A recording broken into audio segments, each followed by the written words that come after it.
Magandang hapon po, tayo nagbabalik dito sa aking FB page po at saka dito sa aking YouTube channel po. Ayan, Samuel Soriano TV, ayan po, 29 po. Magandang hapon po sa lahat na nanonood ng aking YouTube channel po, lalo-lalo yung aking mga subscriber dyan. Maraming salamat po. At doon naman sa ating mga kolektor ng Pilipinas po, ayan, magandang hapon po sa lahat. Sana'y nasa mabuti kayong kalagayan lahat po. Ayan, God bless po sa lahat. At ayun nandito, magtatalakay na naman ng another coins po. Ayan po ay foreign coins. Ayan po. Tunguin naman natin ang barya ng ating Russia. Ayan, Russia. Ayan po, Russia po. Ayan. 5 rubles. Ayan po ang kanya Russia. 1997 po, Russia po. Ayan. Kanyang likod po ay Agila, 1997. Dalawang ulo ng Agila na to, kakaiba. Kakaiba talaga, Russia, mga Ruso. 1997 po. Bago natin simulan ng talakayan po, kilalanin muna natin ang barya na to. Issue, Russia po. Period po, Russian Federation, 1991 up to date po. Ayan. Type, standard circulation coins, years. 1997 po hanggang 1999. Value, 5 rubles po. Currency, rubles, 1998. Up to date po. Composition po, copper, nickel, glad steel. Ayan. Copper, nickel. Ayan, magnet natin. Wala. Excuse me po. Mayroon po itong bigat na 6.45 grams. Mayroon pong habang 25 mm. Ayan. Mayroon po namang kapal pong 1.8 mm. Shape round, syempre.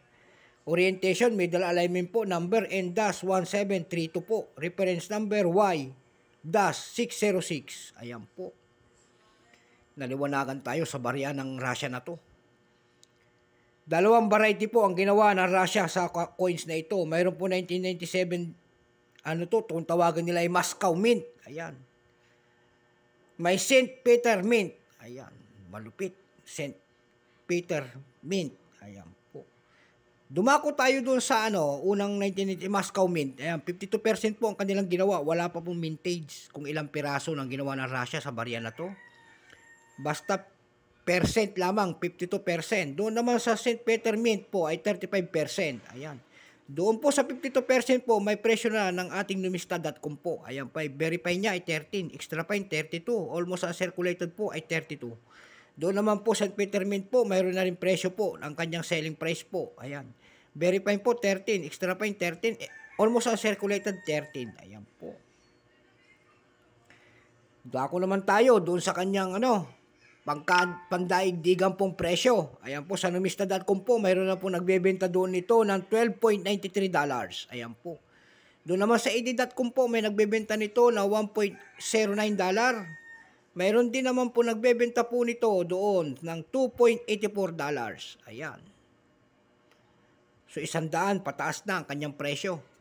Doon naman sa Carousel PH po, nagtingin-tingin tayo doon, may nagbebenta po doon per piece, 150 pesos per piece. Ayan po. 1997 po.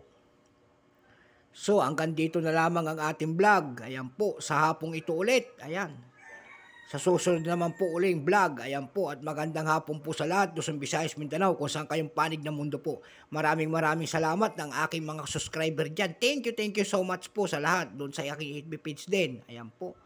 Sa mga hindi pa po nakapag-subscribe, pakipindot naman po ang ating notification bell. Subscribe para ma-update po kayo sa mga latest kong gagawin pa mga video po. Hanggang dito na lamang po. Ayan. Ang aking vlog, mga idol. Ayan, magandang hapon sa lahat. Luzon, Visayas, Mindanao, kung saan kayong panig ng mundo po. Bye-bye.